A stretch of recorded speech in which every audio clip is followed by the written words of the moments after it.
bienvenidos a La Otra Realidad.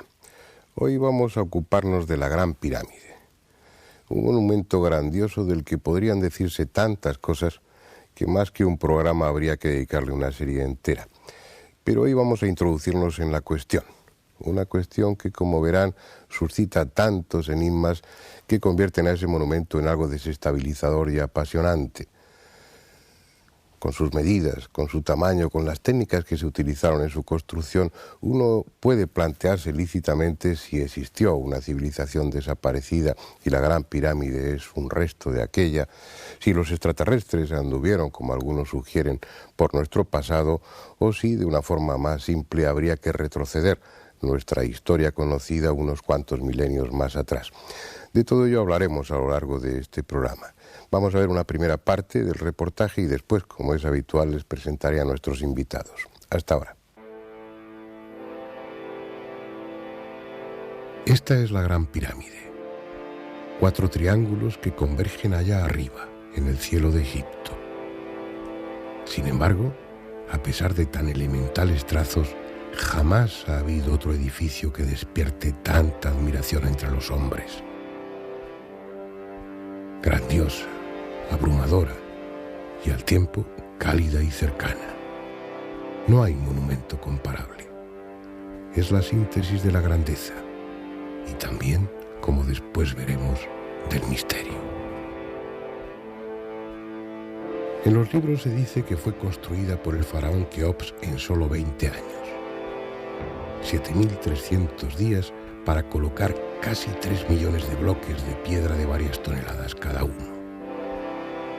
Debió tratarse de superhombres, porque tuvieron que ajustar con precisión milimétrica un bloque cada 3 minutos ininterrumpidamente sin descanso durante 20 años seguidos. Con una eficacia inimaginable, extrajeron la piedra de canteras situadas a varios kilómetros de distancia. Cortaron los bloques con la misma exactitud que si fuesen prismas ópticos. Los transportaron sin ruedas ni carreteras, cruzando el Nilo fuera o no época de crecidas. Las subieron a lo largo de 1 kilómetro por la meseta de Giza y las elevaron grada a grada hasta llegar a una altura de casi 150 metros. Y todo ello al ritmo de un bloque cada 3 minutos. Está claro que en los libros de historia se escriben a veces grandes tonterías. Su base ocupa una superficie de 53.000 metros cuadrados, suficiente para que en ella quepan 8 campos de fútbol. Para rodearla hay que caminar casi 1 kilómetro. Con sus 6 millones de metros cúbicos de piedra podrían construirse todas las iglesias, ermitas y catedrales románicas y góticas de Europa. Para transportar sus casi 3 millones de bloques harían falta tantos camiones que, puestos uno tras otro, formarían una fila que desde Cádiz llegaría hasta los confines de Siberia.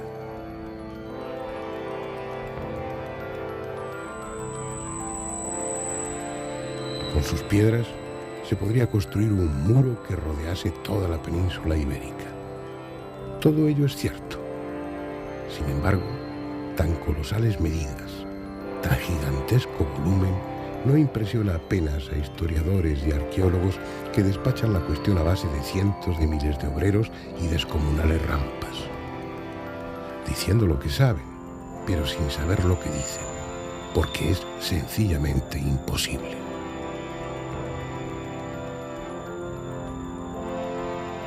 Los arquitectos, que son quienes saben de edificios, no pueden explicar de qué técnicas se valieron para construir la pirámide.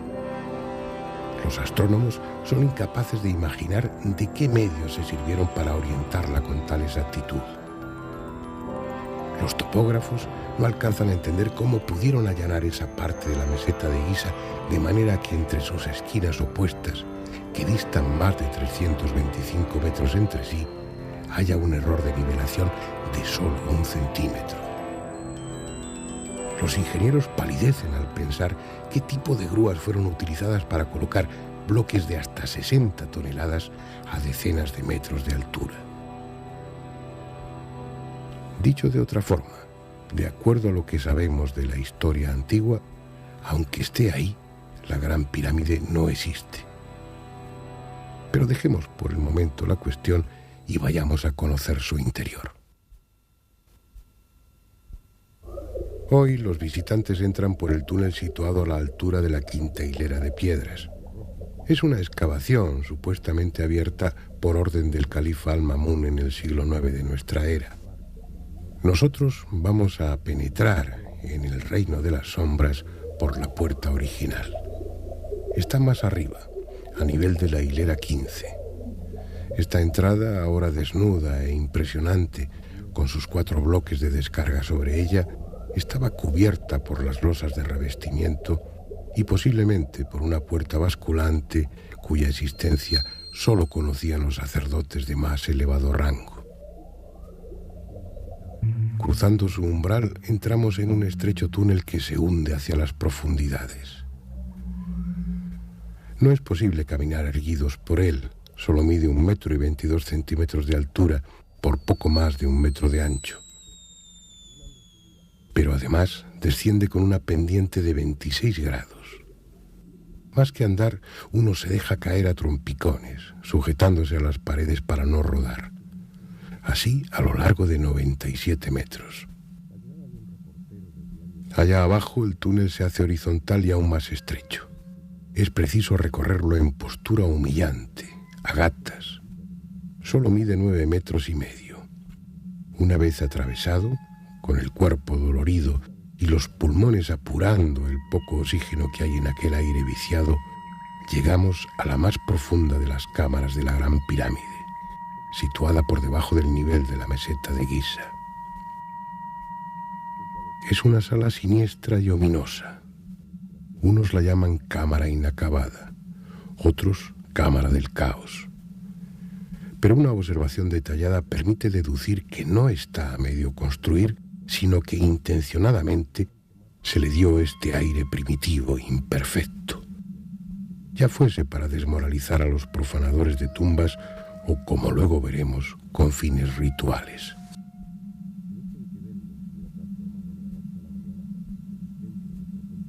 De ese canal descendente que acabamos de recorrer sale otro hacia arriba, el llamado canal ascendente.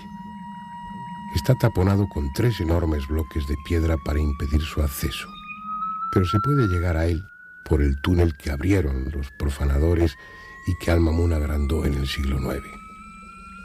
Tiene la misma pendiente que el canal descendente, unos 26 grados, pero esta vez ascendiendo.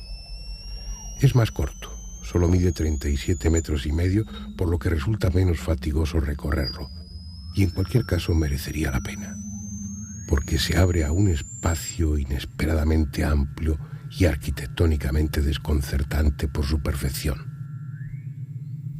La Gran Galería, con más de 8 metros de altura y casi 50 de longitud. Pero antes de adentrarnos en ella, debemos introducirnos por un canal horizontal que se abre frente a nosotros. Mide poco menos de 40 metros y nos permite acceder a la llamada Cámara de la Reina. Es una estancia de unos 30 metros cuadrados, con techo en caballete y un nicho de forma escalonada en su pared sur. Aunque la llaman así, esta cámara nada tuvo que ver con reina alguna. Probablemente es el Serdab, la cámara secreta donde se guardaba el doble del faraón, una escultura que debió estar precisamente en ese nicho.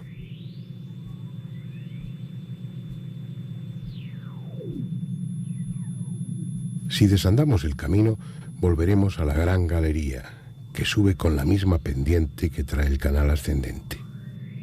Es un trabajo impresionante, tanto por sus dimensiones como por su acabado, apreciable en la precisión con la que encajan las piedras entre las que realmente no cabe un cabello.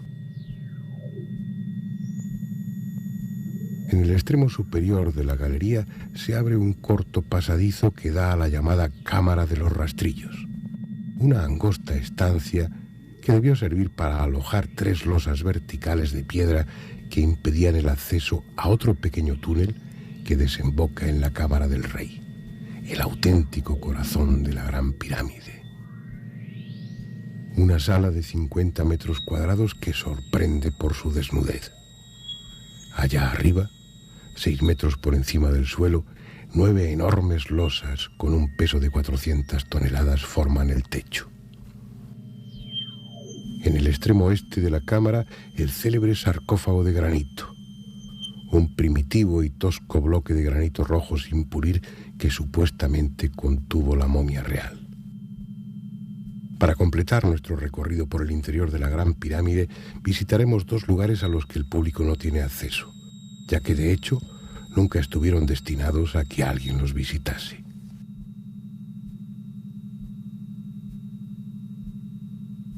Al final de la gran galería, junto al techo, se abre un conducto largo y estrecho que desemboca en la primera cámara de descarga, por encima del techo de la Cámara del Rey.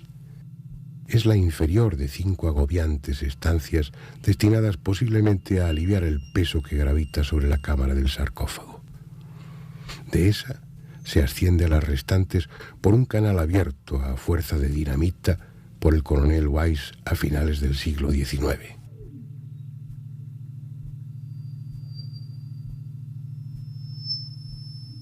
No es un recorrido grato para quien padezca de claustrofobia.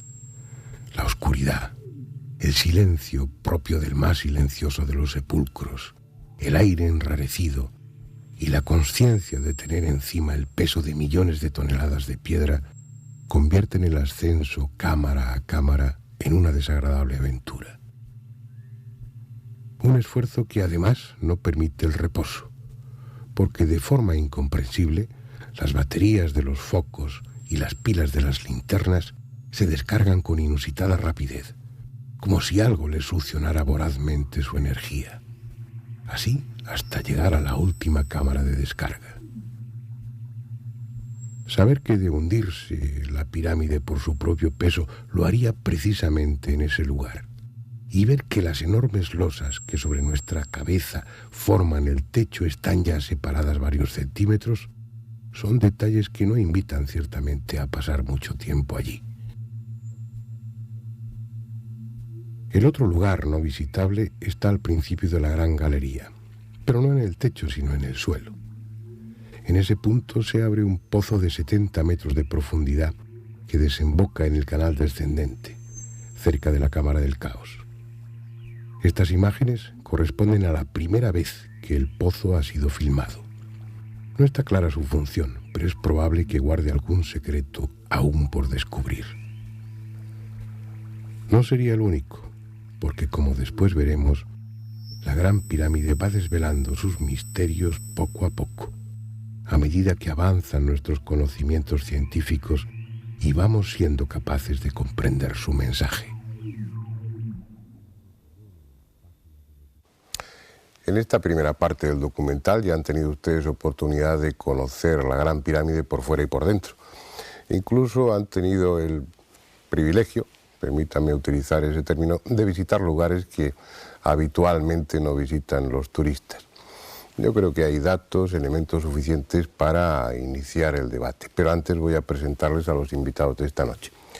Nacho Ares, que es licenciado en Historia Antigua por la Universidad de Valladolid, que prepara su tesis doctoral sobre la visión grecorromana del mundo oriental o algo parecido. Sí, muy bien, el título es correcto. Tienes, aparte de muchos artículos, un libro muy interesante, Egipto el Oculto, y yo creo que nuestros espectadores van a poder disfrutar de tus conocimientos. También disfrutarán de los de Alberto Borrás, que en principio puede parecer por su profesión no muy vinculado a la Gran Pirámide, puesto que él es farmacéutico y químico. Pero bueno, sus conocimientos, son muchos años que tenemos de relación, sus conocimientos sobre el mundo antiguo, la historia antigua y el tema de Egipto es profundo. Sus libros se han basado fundamentalmente en las energías libres y en la sugerencia, por no decir aportando incluso pruebas de que en el pasado se utilizaron energías que hoy desconocemos y que servirían para solucionar muchos problemas de los que esta sociedad tiene planteados. A mi derecha está Manuel Delgado, su profesión es realizador de televisión. Buenas noches. Buenas noches, pero hace unos años sintió la llamada de la Gran Pirámide. Es una de las personas que yo conozco más obsesionada por el tema, ¿no? Se ha convertido si no en el centro de tu vida, para eso está tu familia y tu profesión, pero después de ellos el tema más importante. Has estado en la Gran Pirámide, pues yo que sé, 30 veces, cuando menos. Conoces el tema en profundidad, has tenido la oportunidad, como veíamos en el documental, de filmar por primera vez ese pozo que no se había filmado hasta ahora. Es decir, hay muchos conocimientos por tu parte que van a ilustrarnos perfectamente para el debate. Y Andrés Averasturi, que has estado en Egipto. No, yo no tengo pánico a volar. Bueno. Pero ya tengo a vosotros que me lo contáis. Mientras haya vídeos no hace falta ir. De acuerdo, pero sí es un tema que te interesa, lo hemos hablado en ocasiones y además yo creo que como en otros programas vas a saber hacer las preguntas que los... Voy a poner un punto de sensatez. Sí hace falta alguien sensato en una mesa de estas características. Como inicio del debate, a mí me gustaría dejar una pregunta en el aire para que quien quiera la conteste. Cuando yo iba al colegio aprendía en los libros de historia que las pirámides estaban levantadas ahí por la soberbia de los faraones y que todas ellas eran tumbas. Pero después, al conocer un poco mejor el antiguo Egipto, y supongo que vosotros que lo conocéis mejor que yo tendréis una opinión al respecto, la sensación es que no necesariamente las pirámides fueron tumbas, ¿o sí? ¿Quién empieza? Es lo que te cuentan allí todos los guías de Egipto, y también no solamente ellos, sino también la arqueología oficial, y así lo vemos reflejados en todos los libros de texto y libros universitarios que se manejan en todas las universidades del mundo, ¿no? Lo que pasa es que esta teoría choca con hechos bastante concretos en Egipto. Por ejemplo, algunas pirámides son absolutamente macizas, no tienen ni cámaras ni pasajes para acceso interior. ¿Cabe la posibilidad de que los tengan no se hayan descubierto? No, la pirámide del Kola, por ejemplo, o de Zawiya del Arián están absolutamente ya demolidas y no se ha encontrado absolutamente nada. No tenían cámaras ni nada, eran un monumento macizo. Efectivamente. Luego hay faraones que tienen varias pirámides. Es decir, luego podemos hablar de algo que también se comenta bastante, que es el enterramiento ritual, ¿no? Pues los faraones del Alto y Bajo Egipto tenían 2 tumbas, etcétera, ¿no? Pero también queda bastante cojo a esta teoría, ¿no? Y sobre todo, perdóname que te interrumpa, porque por lo que yo sé, ha habido pirámides intactas, es decir, que no estaban violadas, que los arqueólogos han llegado hasta la cámara mortuoria, o supuestamente mortuoria, intacto todo, que estaba ahí el féretro, el sarcófago con sus sellos, no había habido depredadores, violadores que hubieran vulnerado esa tumba. Se han quitado los sellos, se ha levantado la tapa del sarcófago y dentro no había absolutamente nada. Y no solamente no había nada, creo que te estás refiriendo, por ejemplo, a la pirámide de Sekenheb en Saqqara, ¿no? Zacharias Gonin, el arqueólogo egipcio, creo que llegó a esa tumba en el año 57 o 58, ¿no? Entonces, precisamente quería el gobierno egipcio darle un bombo impresionante a este descubrimiento, y el día de la apertura del sarcófago, que por cierto es un sarcófago muy especial, no es un sarcófago que tiene la tapa arriba, sino que se corre un lateral que sube y baja, un sarcófago fantástico de basalto. Pues ese día pusieron luz y taquígrafos en la tumba, vinieron las autoridades egipcias, invitaron a todas las jerarquías del cuerpo diplomático de Egipto. Casi todas, Andrés y yo no estábamos. No estabais allí. Y bueno, efectivamente fue la televisión y fue medios de prensa. Cuando se abrió no había absolutamente nada dentro. Y había un dato, habría sido un momento ese, debió ser todos ahí pendientes de esa apertura, con esa actitud morbosa de ver una momia. Fantástica, porque es que se habían encontrado ajuar funerario alrededor del sarcófago, e incluso encima del sarcófago había un ramito de flores colocado como si, no sé, la última ofrenda de algún ser querido al difunto que en teoría debía estar ahí dentro, ¿no? O sea, que estaba todo preparado para que efectivamente hubiera dentro. Dos preguntas. Si no eran tumbas, ¿qué eran? Y en todo caso, si no eran tumbas y había caja pero no había muerto, yo creo que ¿por qué? Aquí es donde tendremos que entrar un poco en el debate y sobre todo clarificar que no hay que confundir el motivo de nuestro programa, que es la Gran Pirámide y en concreto las pirámides de la meseta de Giza, con el resto de pirámides, en donde más o menos hay testimonios arqueológicos o fuentes escritas en donde se habla de enterramiento hay una serie de pirámides donde también han aparecido dudosos, también dudosos. Bueno, eso ya cada uno como los interprete. ¿Te estás refiriendo a los textos del libro de los muertos, por ejemplo? No, los textos de las pirámides. Ha habido pirámides en donde han aparecido también o restos de la momia en el sarcófago o restos del ajuar, también de la momificación, vasos canopos. Vale, digamos, Nacho, entonces que no siempre las pirámides han servido de tumbas.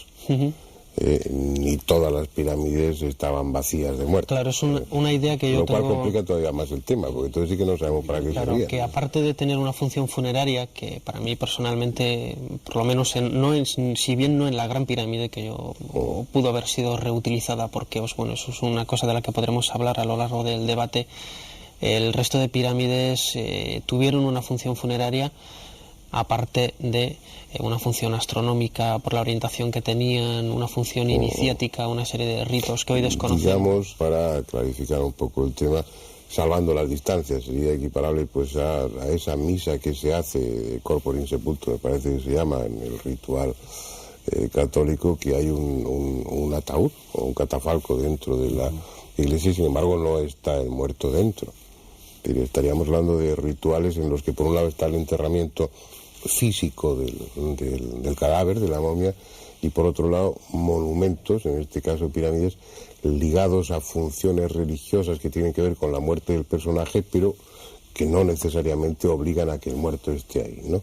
Claro, y también un dato estadístico, aunque la estadística no sea muy fiel siempre a la realidad, tenemos que pensar que estamos hablando en Egipto de no más de 120 pirámides, y tenemos que pensar también que en Egipto hay miles de hipogeos, miles de tumbas excavadas en la roca construidas, en donde se cuentan con los dedos de una mano las que han aparecido intactas. Entonces, si tenemos un repertorio de tantas tumbas en donde tan pocas han sido descubiertas intactas, ¿qué podemos pensar de apenas 120 pirámides que son muchísimo más antiguas que las tumbas de las que estamos hablando? Bueno, dejémonos de pirámides en general y entremos en el motivo fundamental de este programa de hoy, que es la Gran Pirámide. Alberto, tú no has dicho absolutamente nada hasta ahora.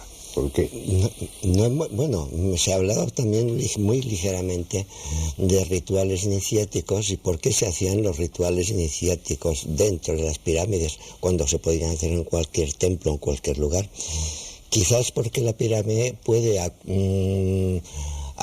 proporcionar ciertas vibraciones, ciertas energías o como infrasonidos o como otro tipo de vibración que facilite el que las personas que estén en este recinto entren más fácilmente en estados alterados de conciencia. Esto podría ser una razón de esta forma y hacer los ritos de estos dentro de la pirámide, ¿no? Porque luego también, claro, como otra hipótesis sería que las pirámides fueran unas centrales de determinadas energías que beneficiaran a todo Egipto, todos los pueblos o toda la zona de los alrededores. Realmente es una hipótesis bastante peregrina. Es posible, ¿no? Pero realmente es muy difícil analizar desde el punto de vista de nuestra época actual, por ejemplo, cómo eran las cargas eléctricas hace 12.000 años, ¿no? Porque pues, lo que sí parece es que el Arca de la Alianza actualmente no funcionaría. Porque funcionaba porque en aquella época había una actividad eléctrica que incluso está constatada por algunos historiadores griegos, una actividad eléctrica muy superior a la actual.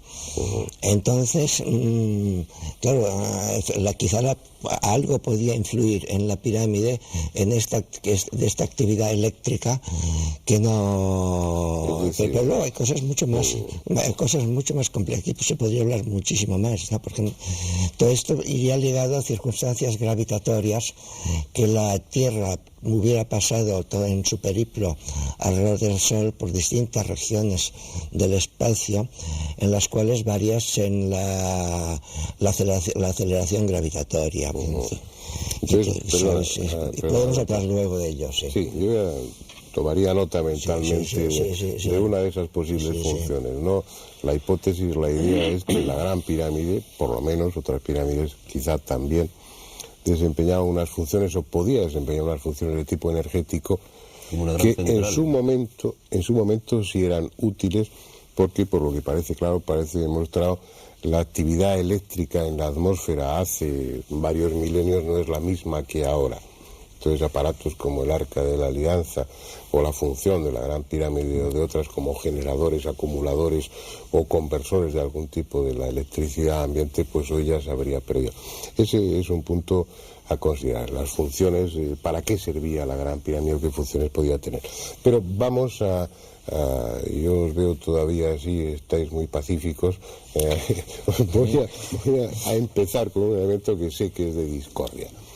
Se dice la Gran Pirámide, la pirámide de Keops, se sitúa la pirámide en la cuarta dinastía, hace 2500, 2600 años, según una escuela, según otra escuela, la de Manetón y Petri, pues 2000 años más antigua, sería del 4000 y pico antes de Cristo.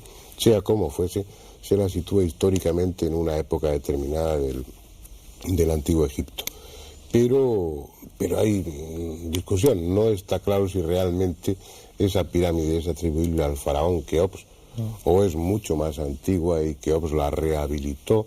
¿O qué se sabe del origen, históricamente estoy hablando, o arqueológicamente? ¿Qué se sabe respecto al faraón o a los constructores de la Gran Pirámide desde el punto de vista académico? A mí me parece muy interesante lo que habéis dicho antes de separar para su estudio de las 120 pirámides que hablábamos, las 5 pirámides principales de la cuarta dinastía, es decir, las 3 grandes pirámides de Giza y las 2 pirámides de Snefru, el padre de Keops, y todas en Tashur, la pirámide roja y la pirámide acodada.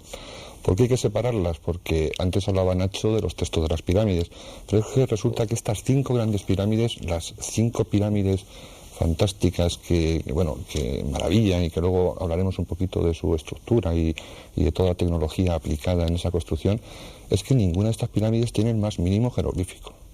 Es decir, no tenemos, igual que otras pirámides, por ejemplo la pirámide de Unas, que hemos visitado, pues está llena de repleta de los que se llaman texto de las pirámides, el texto de la Duat, del libro de las puertas, todo este tipo de... que por cierto, tendríamos que hablar también de este tipo de textos, porque a mí no me convence todavía que se sepan traducir los jeroglíficos. ¿Por qué? Porque cuando Champollion, etcétera, empiezan a estudiar la piedra roseta, atribuyen a cada uno de los jeroglíficos un carácter fonético. Es decir, este objeto, por ejemplo, significa la letra F. Pero en el Antiguo Egipto el carácter de los jeroglíficos era ideográfico. Un ideograma, por ejemplo, es ver un logotipo y ver cuál es el... Yo aprendí que era ideográfico, simbólico y fonético. Y fonético. Pero vamos a la Gran Pirámide. ¿Quién construyó, según la ciencia oficial, según a mí me gustaría primero saber quién no pudo destruirla. ¿Quién no pudo construirla o destruirla? ¿Quién no pudo construirla? A ver. Estamos hablando, aunque fuera la cuarta dinastía, que se barajará también la hipótesis, estamos hablando de la época del cobre. Es decir, no es que no solamente tenían hierro, sino que ni siquiera conocían el bronce. Y estamos hablando de un pueblo bastante primitivo, que no conocían las poleas, que no conocían ningún tipo de materiales duros con los que elevar tantísimo bloque. Estamos hablando de la cuarta dinastía, y no solamente la Gran Pirámide con sus 6 millones y pico de metros cúbicos de piedra. Estamos hablando que durante 150 años, que fue el periodo en que estuvo más o menos esta dinastía construyendo pirámides, sumando estas pirámides de Asur y las pirámides de Giza, durante 150 años todos los días estuvieron colocando un bloque cada minuto y medio, suponiendo que estuvieran trabajando 12 horas al día. Es decir, estamos acostumbrados a varias toneladas, no bloques. Claro, estamos hablando de una sociedad nuestra. Eso se comentaba en el reportaje, sí. En esa primera parte. Pero decirme, ¿era Keops o no era Keops? Es que... Métete con ellos, anda, no me dejes aquí solo Andrejo. No, hombre, sí, la historia a mí me preocupa que lo sabemos todo y no sabemos nada. Y la obsesión que provocan las pirámides, ¿no?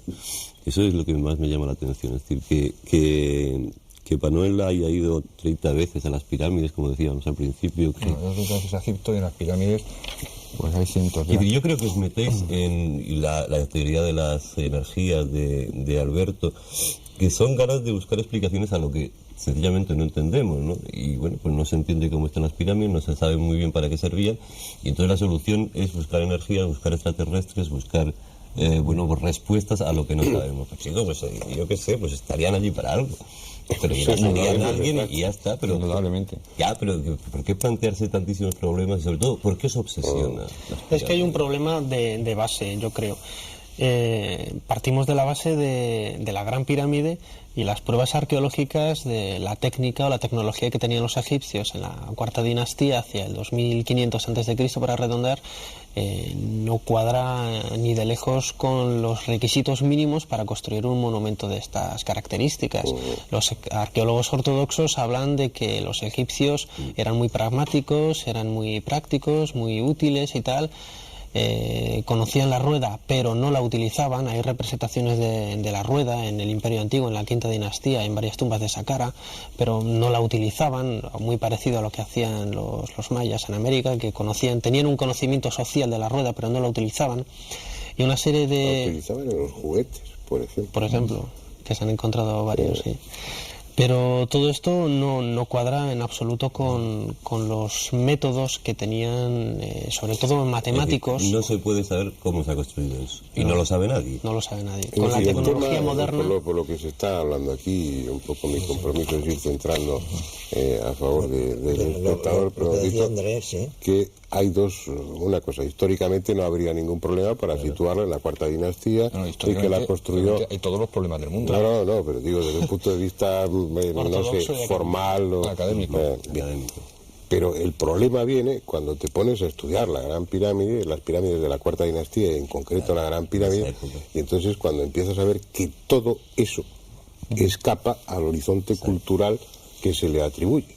Es decir, lo que tú estabas diciendo, si poseen nada más que el cobre, unos instrumentos de medida y unas cosas, como veremos en la segunda parte del documental, es absolutamente imposible que hayan construido la Gran Pirámide. Luego, si no han podido construirla la cuarta dinastía, pues por eso estamos especulando, Andrés, porque hay que buscarle, está ahí, y se toca. Y además hay un hecho bastante ¿Alguien curioso. la hizo? Porque resulta que hay un principio que se suele decir y no se suele discutir porque es bastante evidente, que ninguna rama de la ciencia avanza si no avanzan todas las demás.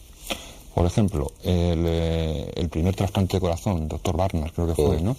¿Por qué pudo hacer ese trasplante? Porque habían avanzado la química, la farmacopea, por supuesto, la electrónica, la física, todo eso. ¿Por qué podemos mandar un cohete a la Luna? Pues porque no solamente avanza la aeronáutica, sino que avanza todo el sistema de comunicaciones, avanza la física. La industria textil, por ejemplo, es fundamental en los astronautas.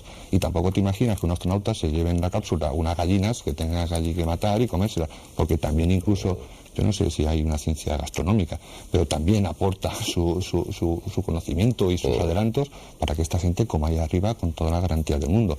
En cambio, en Egipto nos encontramos con una... Lo que no hay. Pero es que en Egipto, ya termino, existe lo máximo en ingeniería, lo máximo en arquitectura, pero luego falta todo el sistema de comunicaciones, todo el sistema de todo lo demás, todas las demás ciencias, lo cual es una isla anacrónica absolutamente, que lo decía antes Fernando en la presentación. Quizá tendremos que plantearnos si eso está colocado ahí, no fue construido por Keops y Keops fue un usurpador de ese monumento, que se hizo enterrar ahí, pues como grandes dignatarios de todos los tiempos han hecho enterrar en catedrales. La única explicación sería que eso estuviera de antes, hecho por otras civilizaciones, o la solución de los extraterrestres.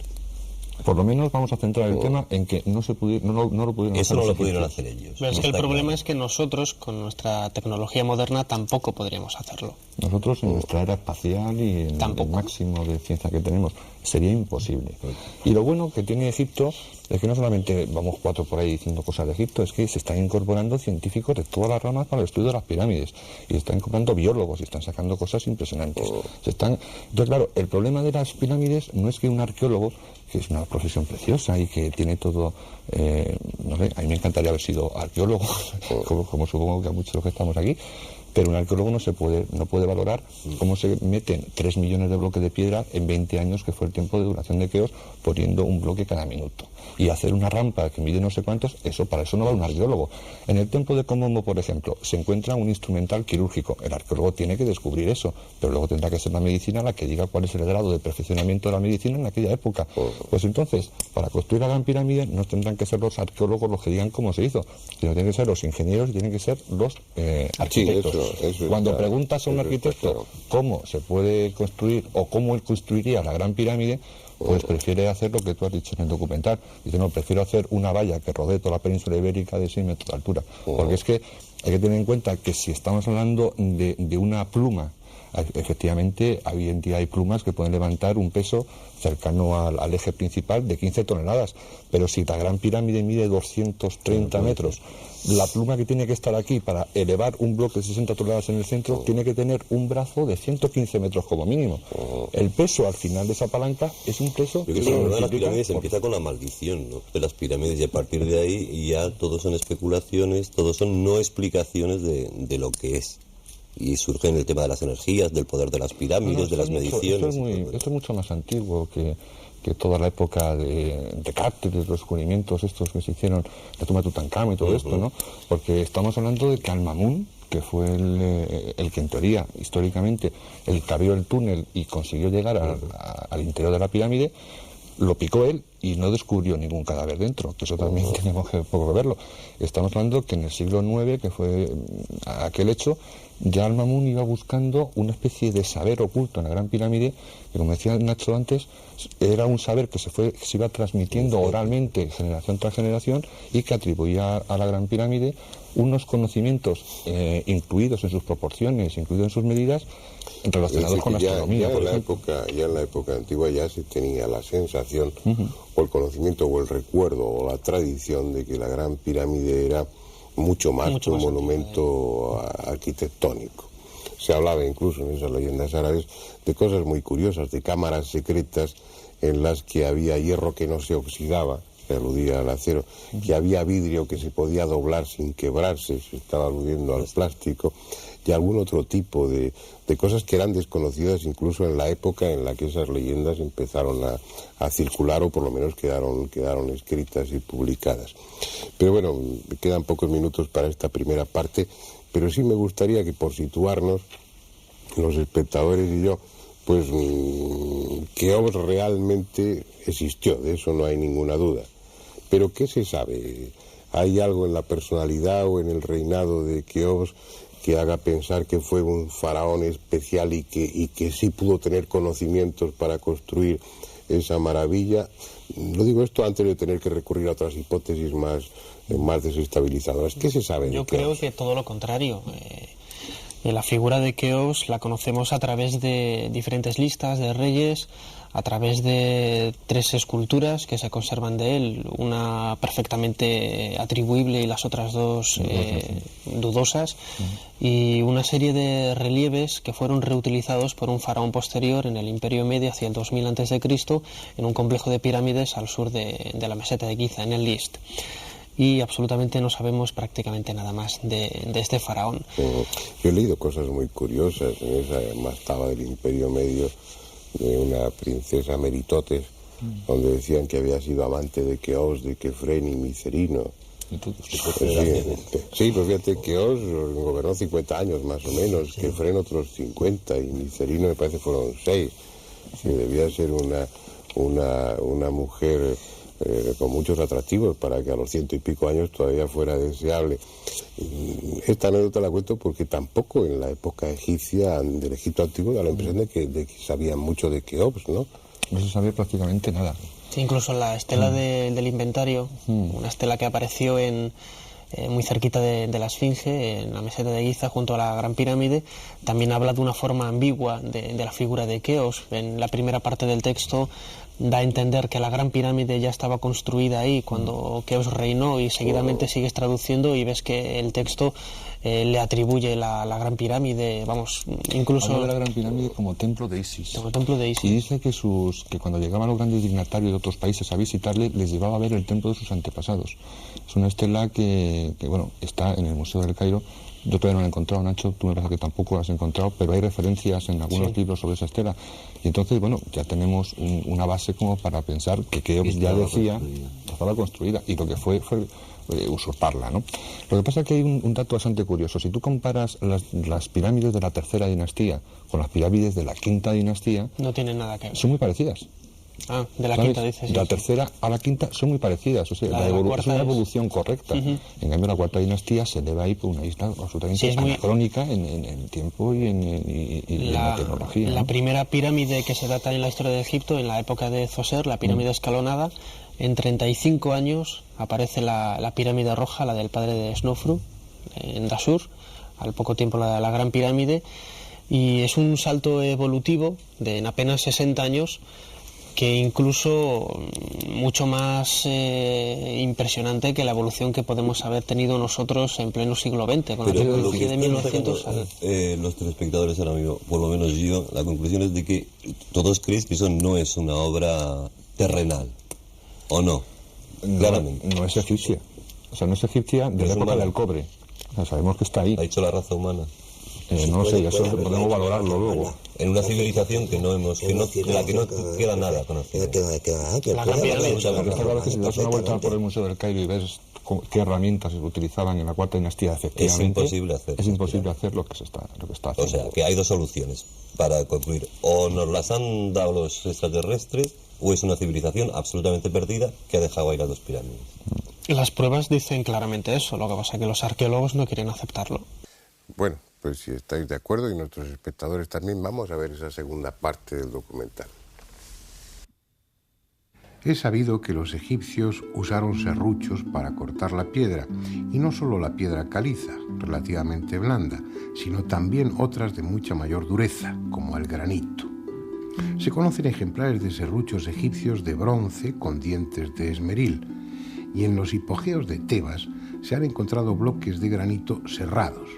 Pero estudiando las huellas dejadas en cada paso de sierra, se descubre que actuaban con una enorme presión y que obviamente no pudieron ser de bronce y esmeril. Utilizaron sierras de puntas enormemente duras y lo hicieron a mano y con guía mecánica también.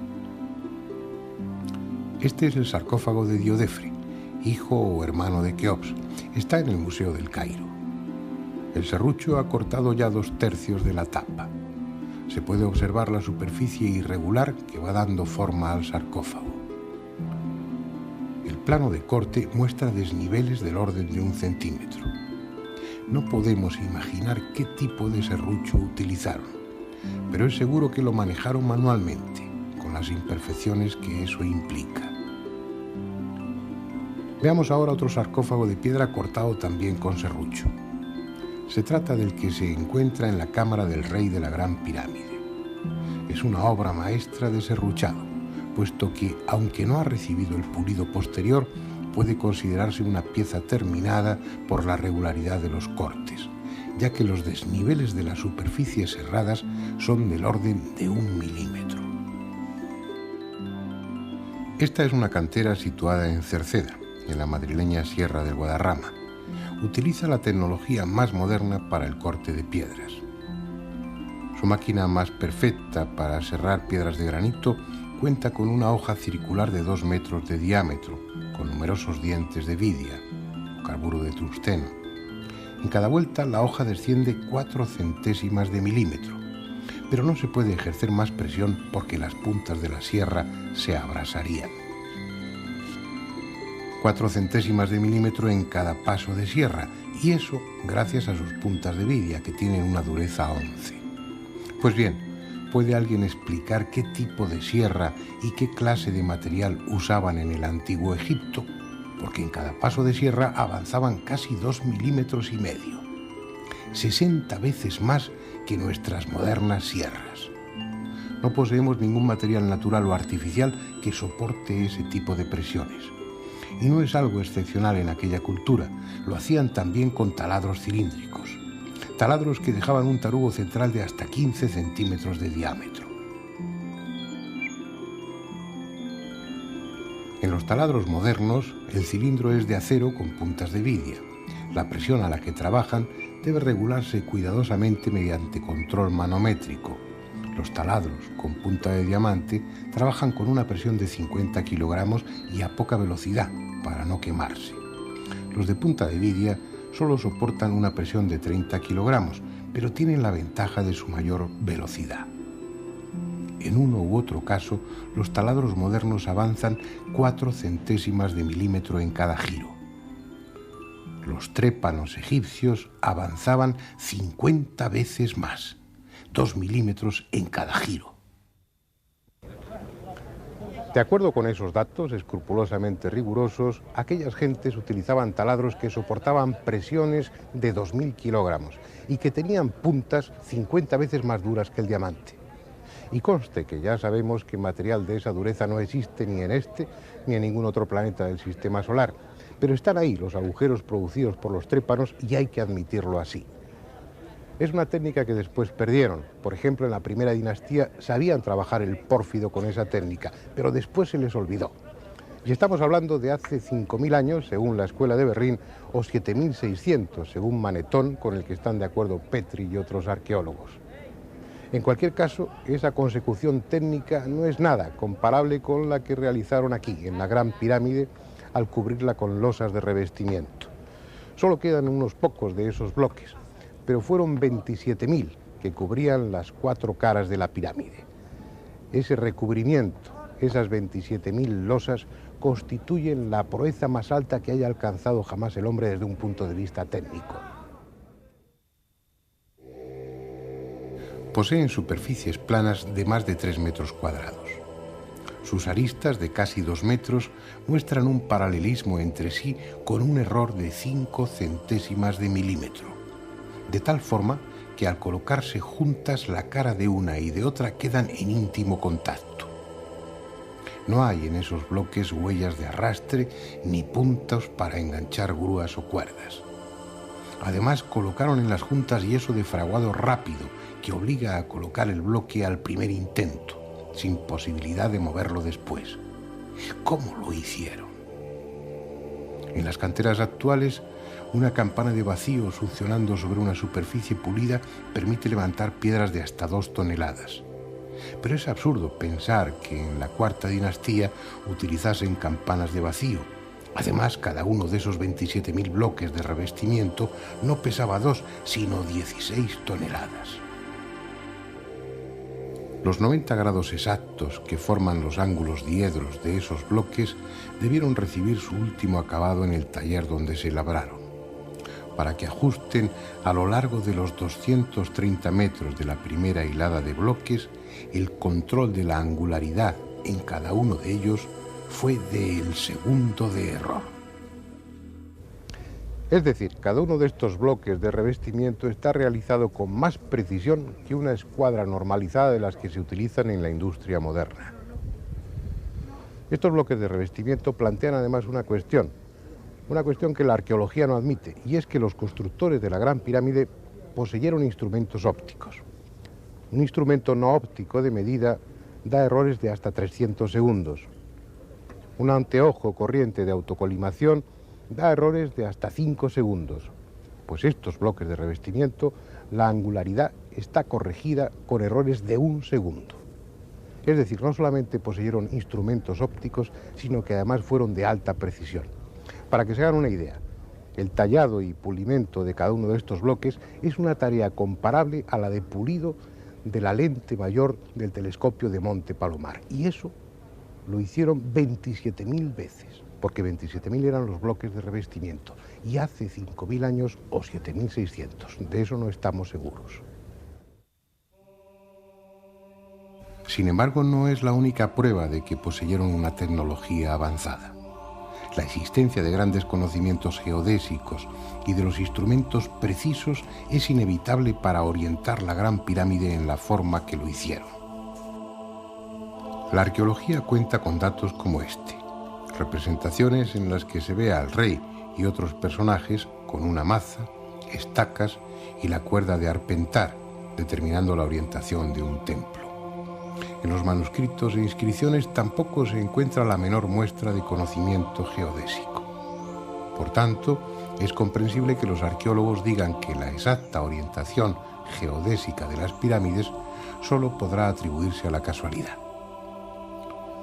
El hecho es que respecto al norte, la Gran Pirámide está orientada con un error de 5 minutos y 31 segundos de arco. Y al decir error, debe entenderse que nuestras modernas normas de precisión dan por buenas medidas con errores mucho mayores.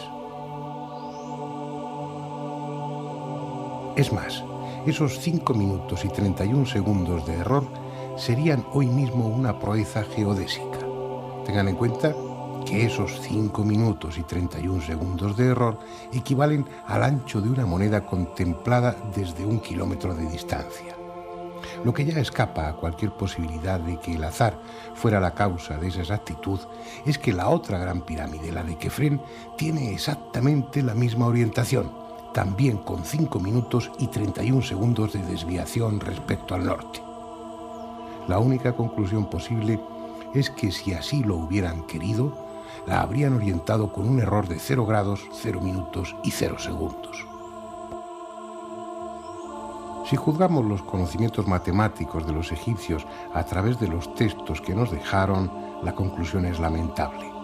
No pasaron del primer curso de enseñanza primaria. Sin embargo, sus piedras, sus construcciones indican todo lo contrario, al menos en el caso de la Gran Pirámide. Por ejemplo, en la Cámara del Rey, que es un rectángulo, la pared norte mide 10 metros y 4.797 diezmilésimas de metro.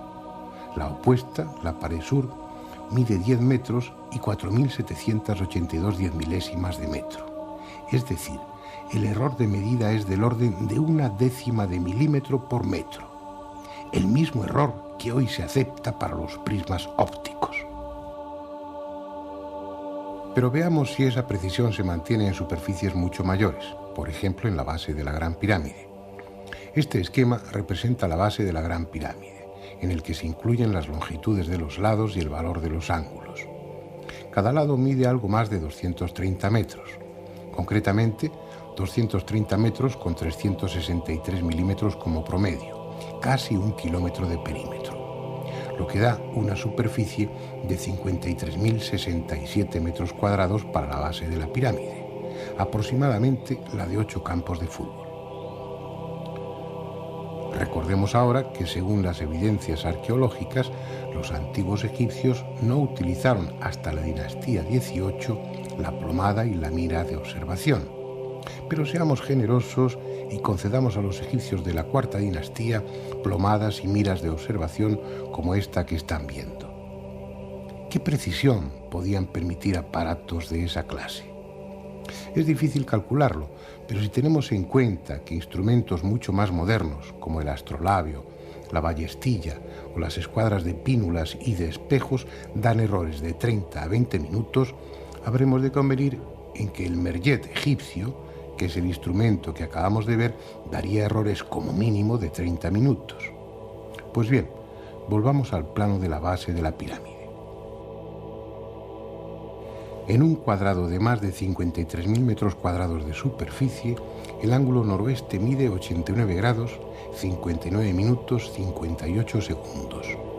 Es decir, por 2 segundos de error no es un ángulo recto perfecto. ¿Qué significa eso? Significa que es imposible, absolutamente imposible, que los arquitectos de la Gran Pirámide utilizaran el merjet o cualquier sistema no óptico de medida.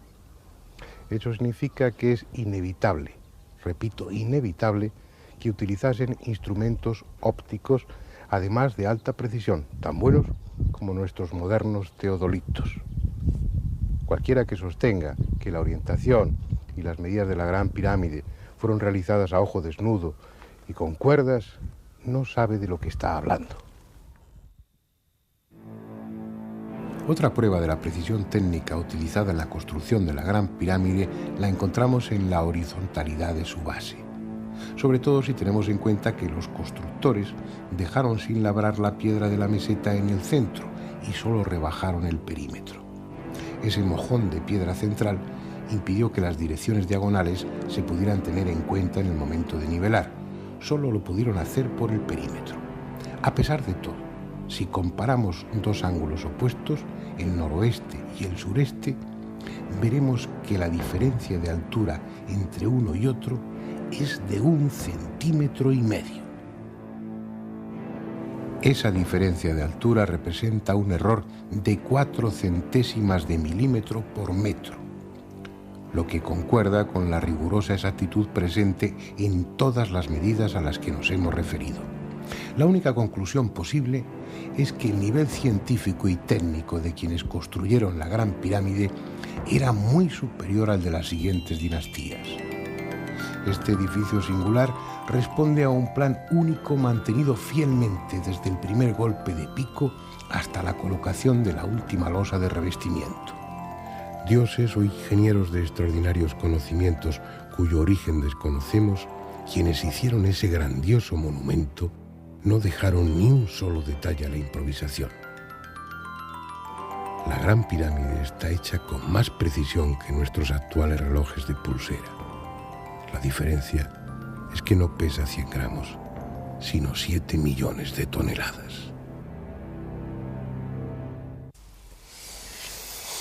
Ahora sí que hay datos suficientes para discutir un ratito, ¿no? Yo creo que está claro que la Gran Pirámide es esa obra imposible, por lo menos desde un punto de vista histórico, arqueológico y demás. Y eso que en este reportaje, por razón de tiempo, se han expuesto solo unos cuantos aspectos desconcertantes de ese monumento. Bueno, vamos a ver cómo se pudo hacer, cómo se movieron esas piedras, cómo se orientó de esa manera, cómo hay medidas ahí registradas sin ninguna duda y medidas que tienen un carácter matemático y astronómico que... A mí me enseñaron que había miles de esclavos y que era la arena, que se llenaba de arena, se levantaba la piedra, la arena caía y se iba levantando piedra. Y un bloque por minuto. Yo te digo lo que a mí me enseñaron en el colegio. Claro. Sí, ¿verdad? Que sea verdad o mentira, eso es lo que me dijeron. Eso es lo que viene en todos los libros de texto, ¿no? Lo que pasa es que hay problemas, porque es que existe en la pirámide algo que la hace ser completamente distinta a todas las demás, y es el íntimo contacto que tienen muchísimos de sus bloques, ¿no? Como si quisieran haber intentado dar al monumento un carácter de absoluto hermetismo por cuestiones que se querían hacer dentro. Un ejemplo, en tu cuarto de baño, el alicatado siempre después de que la lechada. Hay que echar una lechada, ¿por qué? Porque en piezas pequeñitas, de 15 por 20 o algo así, siempre se queda 1 milímetro, 1,5 milímetros, 2 milímetros incluso entre una pieza y otra, ¿no? Entonces, no sé, si el soldador te está cobrando 5.000 metros cuadrados, si tú le dices, por ejemplo, sí, pero es que yo quiero que me queden en íntimo contacto. Para eso usted va a necesitar 3 veces más de tiempo y también muchas de las piezas va a tener que limarlas para que cuadren entre sí. Entonces, en vez de cobrarte 5, te va a cobrar 20 o 25 y va a durar muchísimo más tiempo. Ese problema también debió tenerlo el arquitecto de la Gran Pirámide, porque si era una tumba lo que querían hacer, ¿para qué ese sobreesfuerzo de tecnología y de tiempo, y supongo que económico también, para dotar este monumento con ese problema tan interesante de no poder meter un pelo?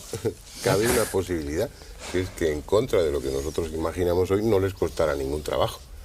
Cabe la posibilidad de que su técnica fuera de tal categoría, de tal nivel, pero no en la época de que Keops. Ese cortado y ese ajuste de las piedras en la Gran Pirámide, pues no representaron gran problema. Yo he hablado en muchas ocasiones de la locura de la piedra en nuestros antepasados. Cogían un bloque de 600 toneladas, lo tallaban, lo pulían, lo trasladaban, y a lo mejor la función que tenía era simplemente servir de cimiento o de basamento. Es absurdo, es disparatado. Lo normal es cortar esa pieza de 600 toneladas pues en 12 de 50 toneladas, que se habría trasladado más fácil. Da la impresión de que no les costaba esfuerzo. Sí, las teorías que son igual de absurdas que plantean los egiptólogos modernos es que las pirámides, en especial la Gran Pirámide de la que estamos hablando, fue construida por medio de rampas. Se habla de una única rampa, se habla de una rampa que recorría en espiral las caras de la pirámide. Nacho, pero eso está ahí en los libros. Tú te vas a cualquier Gran Superficie o cualquier librería, y los libros que compran y que se enseñan a los chavales y los que en la escuela y en la universidad. Es que el problema que plantea sobre todo la teoría de las rampas, se ha hablado también de máquinas, de palancas, etcétera. Pero las rampas, ¿eso es posible o es un disparate? No, la propia construcción de una rampa para construir una pirámide de 147 metros de altura como tenía la de Keops, entre comillas, hubiera sido un problema arquitectónico muchísimo más difícil que la propia construcción de la pirámide. 4 veces de volumen más la rampa que la pirámide. Y ya se demostró a principios del siglo. Una de las 7 maravillas del mundo no sería la pirámide, sino que sería la rampa. Es decir, podemos afirmar que cuando leemos eso o vemos esos gráficos, esas ilustraciones a veces muy bonitas de las rampas rodeando la gran pirámide en una especie de espiral que va creciendo, todo eso es mentira. No, sí. ¿Es mentira no es o posible? no es mentira? Bueno, Pues mentira, si no es posible, es mentira. mentira, yo que creo que la palabra mentira, yo creo que hay una connotación fraudulenta. Sin una intención yo creo dolosa. Que el que ha escrito eso, el que dice eso, no sabe de arquitectura, ni sabe de ingeniería. No es verdad. Eso que es imposible hacerlo así. No es verdad. Bien. ¿Cómo se hizo entonces? ¿Qué se os ocurre? Yo no lo sé. ¿Qué teorías hay? ¿Cuál es lo más? Alberto, ¿tú qué piensas? Pues, una teoría sería la levitación de las piedras, aligerar estas piedras para que no pesaran. Alberto, si hablamos de levitación, pues la gente dice, estos están como cabras. ¿Eso es posible? Eso, bueno, es posible en cierto modo. Hay personas que han levitado, esto está perfectamente probado, ¿no? Si se pueden levitar personas, ¿por qué no se pueden levitar piedras? O sea, realmente una levitación es una formación de una fuerza antigravitatoria que hace que lo que debería atraerse hacia la Tierra, pues se separa de la Tierra sencillamente. Entonces, y hay una teoría bastante simple para explicar esto, como ejemplo, se piensa, por ejemplo, que la gravedad, siempre se ha estudiado que es la atracción entre dos cuerpos que se atraen entre sí. Con las teorías modernas realmente no es la atracción de dos cuerpos, sino hay una estructura de espacio-tiempo que rodea, que empuja los cuerpos uno contra otros y hace que se aprieten unos contra otros. Y en el espacio entre medio, como uno se hace sombra a otro, pues no se aprietan. Esto se ve muy bien, por ejemplo, se entendería muy bien suponiendo que el espacio-tiempo fuera una tela muy tensa, y si en esta tela tensa ponemos en medio una esfera pesada, esta esfera se hunde ligeramente y se queda quieta y hundida. Si al otro lado ponemos otra esfera, se hundirá también ligeramente y se formará un pequeño surco entre las dos esferas. Tirando de la tela, las esferas irán corriendo por este surco, porque aquí tiene una parte más alta que las empuja hasta juntarse las dos, y en realidad es la tensión de la tela, que sería en un espacio cuatridimensional, sería la tensión del espacio del tiempo, lo que empuja unos cuerpos contra otros. Bueno, sí, por ejemplo, si hacemos así, ¿no? Si el espacio se curva más, la fuerza con la cual se aprietan unas cosas es mucho más fuerte. Entonces es posible, por ejemplo, lo que habíamos dicho antes, que la Tierra o el sistema solar, al pasar por distintas regiones donde la tensión del espacio-tiempo sea distinto, la gravitación sea más fuerte o más floja. Baja el papel porque no te van a ver. Complica más todavía, porque claro, si la solución es que las piedras levitan, entonces ya sí que estamos perdidos. Entonces, si tenemos aquí dos esferas juntas, aquí, ¿no? Por la atracción, entonces, por abajo, empujamos por abajo, curvamos el espacio-tiempo de una manera negativa. Entonces las esferas se separan, se van. Tendríamos una fuerza antigravitatoria. ¿Quién hizo eso? Para mí eso no me soluciona el problema de la Gran Pirámide, porque es que no solamente colocarlas, es que date cuenta que al día aquella gente colocaba 1.300 bloques. O sea que a pesar de eso, a pesar de estar planteando algo que posiblemente para es una técnica que explicaría dentro los de unos cuantos siglos hayan descubierto una especie de interruptor que permite el acceder a esa cuarta dimensión, a esa dimensión espacio-temporal en la que poder solucionar el problema de la gravedad. Pero aún así, eso, que para nosotros es pura ciencia ficción en este momento, ni siquiera eso explicaría. No, porque solucionaría el último problema, pero no todos los anteriores. Es decir, aquella gente al día tenía que coger 1.300 bloques, cortarlos de la cantera, transportarlos. ¿Cuántos kilómetros hay de Mocatán o de Tura hasta Yisa? 15, no lo sé, 20 kilómetros. Transportarlos. Cruzar el Nilo, sin importarles de que hubiera crecidas o no hubiera crecidas. Subirlos un kilómetro desde el Nilo hasta arriba. O sea, que ya lo último... Que no hubieran sido 20 años, aunque hubieran sido 200 años. No sabemos cuándo se el tema de las medidas, la coincidencia y la orientación. Que hubiera cientos de levitadores, solo podría ser, ¿no? Es que también no solamente es el problema de tallar los bloques, que bueno, se puede hacer trasladar por levitación, ablandar la piedra, lo que sea. Luego el problema realmente es colocarlos con la precisión en la que están colocados. Claro. Que no estamos hablando de obreros estándar como nos quiere vender Zahi Hawass, el director de la meseta de Giza, que ha encontrado unas tumbas muy cerca de la Esfinge, que pretende dar a entender que son las tumbas de los constructores de las pirámides. Es que a mí eso me parece de caerse de espaldas. Una panadería que posiblemente hiciera 40 o 50 panes al día. Y con eso se alimentaban los 300.000 esclavos que comían muy poco, era gente. Queda muy bien. Ajos y cebollas. Va dando la impresión de que en efecto responde a una técnica que no tenía. De todos modos, la tecnología de las Gran Pirámide, no podemos separar, por ejemplo, la tecnología de Egipto de otras posibles tecnologías que hubiera en otros países como la India, ¿no?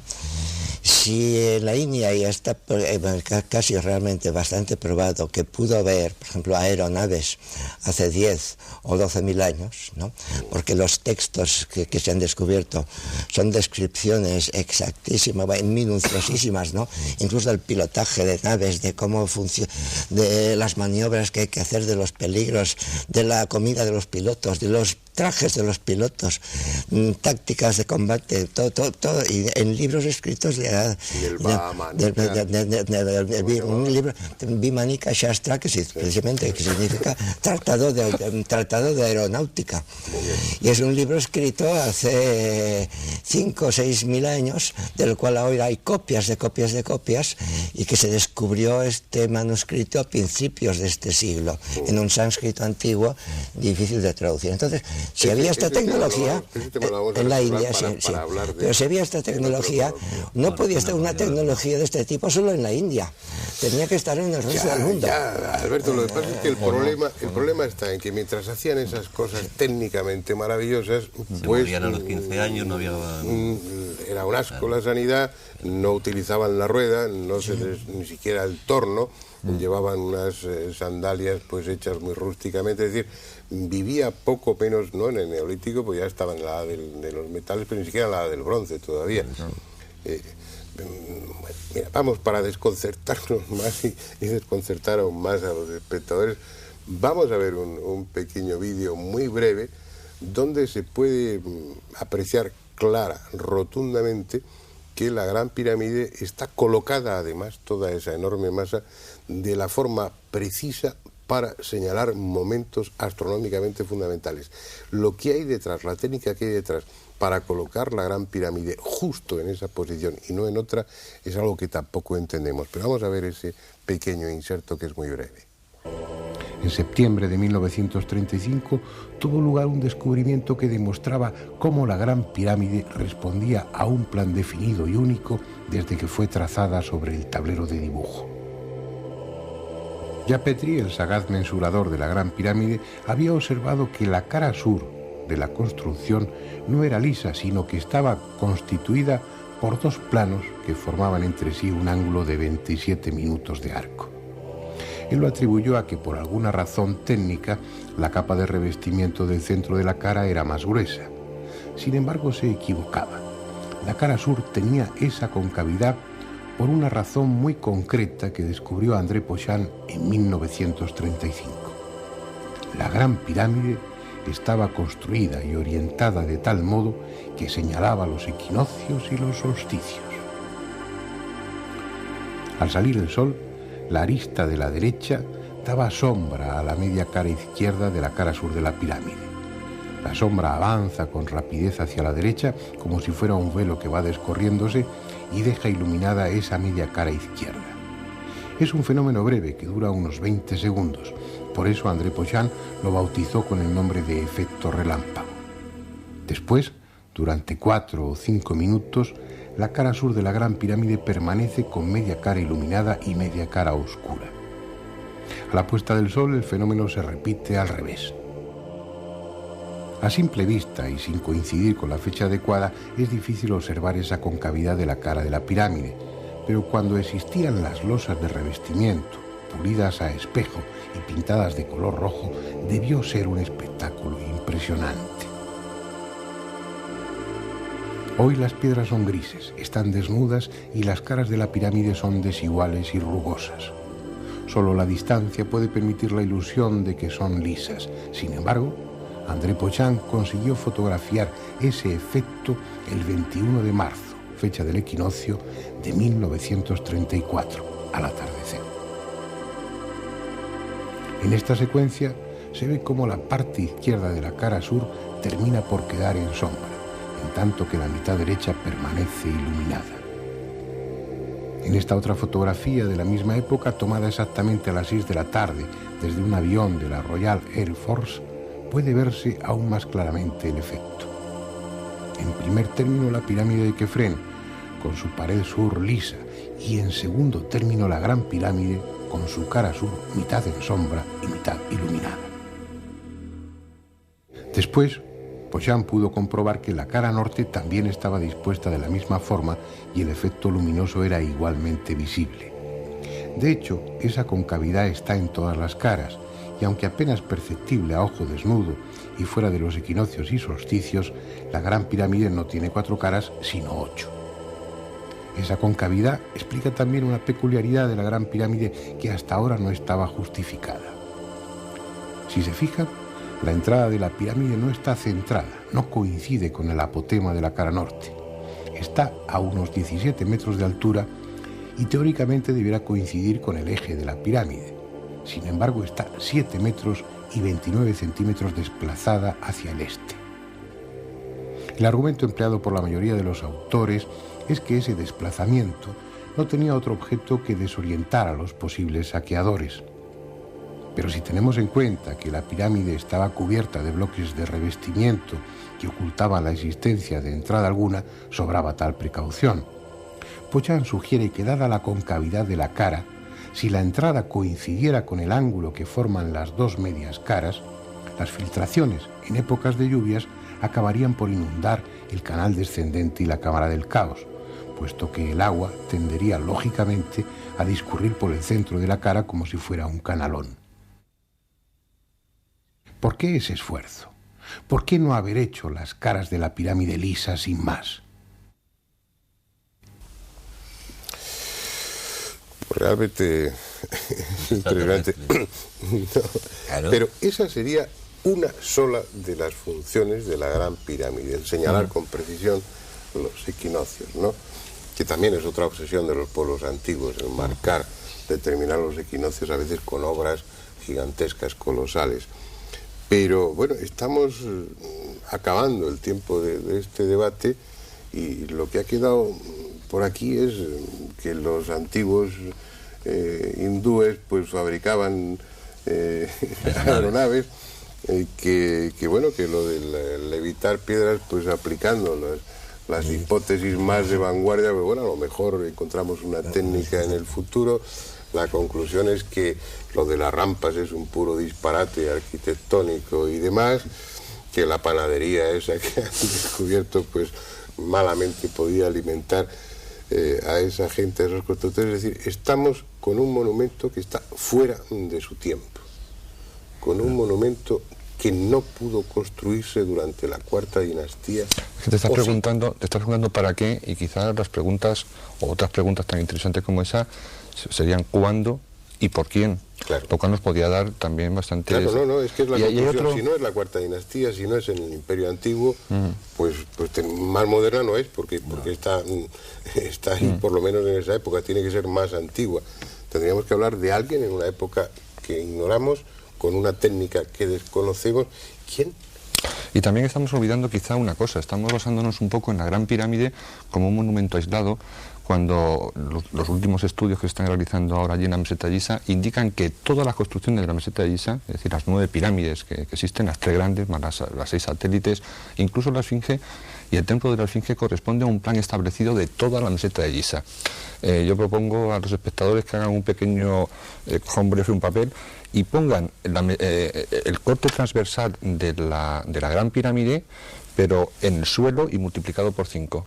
En el vértice de arriba, en la meseta de Giza, estaría la Gran Pirámide, y en el vértice inferior izquierdo estaría la pirámide de Micerinos exactamente colocada. Es decir, que ese plan, esa estrategia, no estaba limitada a la Gran Pirámide, sino a todo el conjunto de la meseta de Giza. Ceremonial, o llámalo como quieras, hoy conjunto arqueológico de la meseta de Giza. Y no solamente de superficie, me estoy refiriendo quizá también a un subsuelo todavía por descubrir y que no puede guardar muchas sorpresas. Me queda muy poco tiempo. A ver, venga, formular algunas hipótesis, por disparatadas que sean. ¿Quién pudo hacer eso? Nacho. Se ha hablado a lo largo del debate de extraterrestres. ¿Tú qué piensas? Yo creo, mi opinión personal es que la Gran Pirámide está totalmente desligada de la cultura egipcia, que es algo que se encontraron los egipcios allí, algo que fue reutilizado quizás por Keops. No hemos mencionado quizás otra de las pruebas que se le atribuye para dar la autoría de esta pirámide a Keops, que es el cartucho que fue descubierto en la última cámara de descarga por Howard Weiss. Volveremos a ello luego después. Que para mí es una falsificación. Y bueno, qué duda cabe que la Gran Pirámide tiene pruebas suficientes para ser catalogada aparte del resto de construcciones del Antiguo Egipto. De acuerdo, en eso estamos todos de acuerdo.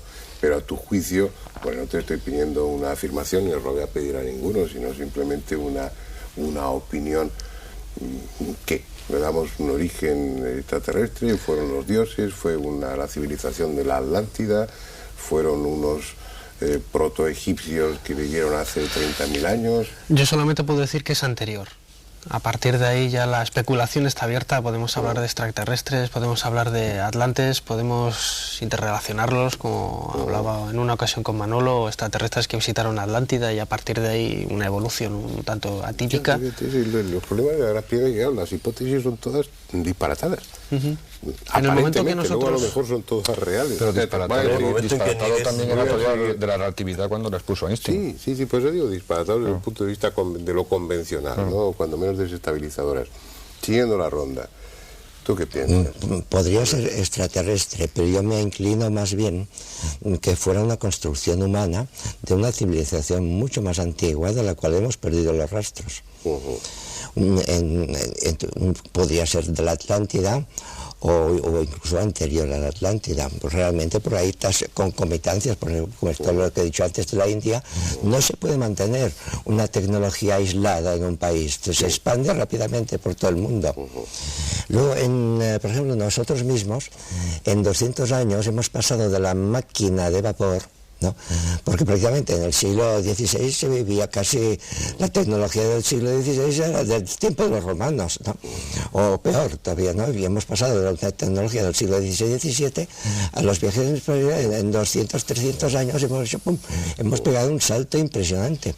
Entonces ello no quita que una civilización de este tipo, e incluso en más tiempo, ¿no? en 1000 años, por ejemplo, hayan pegado un salto impresionante yo creo que nosotros en 100 años, antes de 100 años tendremos la antigravitación. Resumiendo, serían los restos, ¿no? O las consecuencias, o uno de los vestigios de una supercultura, civilización desaparecida. Muy breve ya, porque nos queda muy poco tiempo. Manolo, tu hipótesis, ¿por dónde va? Mi intuición en este caso, porque no tengo pruebas claras, es que los dioses en el Antiguo Egipto eran mucho más que algo imaginario, porque no existe civilización. Por ejemplo, en el cristianismo, en todas las religiones que existen en el planeta, se habla del cielo, se habla después de la muerte como algo etéreo, que no sabemos muy bien dónde colocarlo. En cambio, los dioses en el Antiguo Egipto sabían perfectamente dónde venían, que era una porción del cielo, que le llaman la Duat. Estás hablando de extraterrestres. Estoy hablando de extraterrestres, estoy hablando incluso, voy a llegar un poco más allá, quizá es posible que tanto Osiris como Isis, como Set, como Junum, como Petah, los dioses del Antiguo Egipto, no fueran inventos monumentos como Ese se puede suponer. Es un tema al que vamos a volver con alguna frecuencia, ¿no? Claro que sí. Del pasado. Andrés, ¿te has aclarado de algo? Sí. Yo nada, yo sigo en la duda metódica de todo. Tú también. No, hombre, claro, sí, es que lo que no puedes, lo que está claro es que eso no es lo que hemos creído, es lo que eso es evidente. Y a partir de ahí ya. Yo creo que es bastante, claro, aunque sea poco, es bastante. Lo que también resulta evidente es que hay que seguir con el tema. No voy a decir que la semana próxima o dentro de un par de semanas, pero hay que volver, porque han quedado multitud de cuestiones sin aclarar, o ya que no las podremos aclarar seguramente sin profundizar en ellas, pero que en lo que se ha dicho aquí pues ha quedado ahí flotando. Estamos hablando de tecnologías en el pasado que sugieren la existencia de unas culturas, de unas civilizaciones muy avanzadas en muchos aspectos, y en Egipto y en la Gran Pirámide hay miles de cosas aún por decir. En la Gran Pirámide es la muestra más llamativa, pero no es la única. Hay técnicas ahí, en el documental también se han sugerido, que hacen aconsejable que, bueno, en un futuro no muy lejano volvamos al tema y hablemos de la tecnología en el pasado, de la tecnología egipcia, y veamos cómo, a pesar de que lo que aprendimos en la escuela era muy sencillo, muy lineal, el pasado es, como siempre, mucho más complejo, a veces extraordinariamente complejo, y una fuente constante de enigmas. Hasta la semana próxima.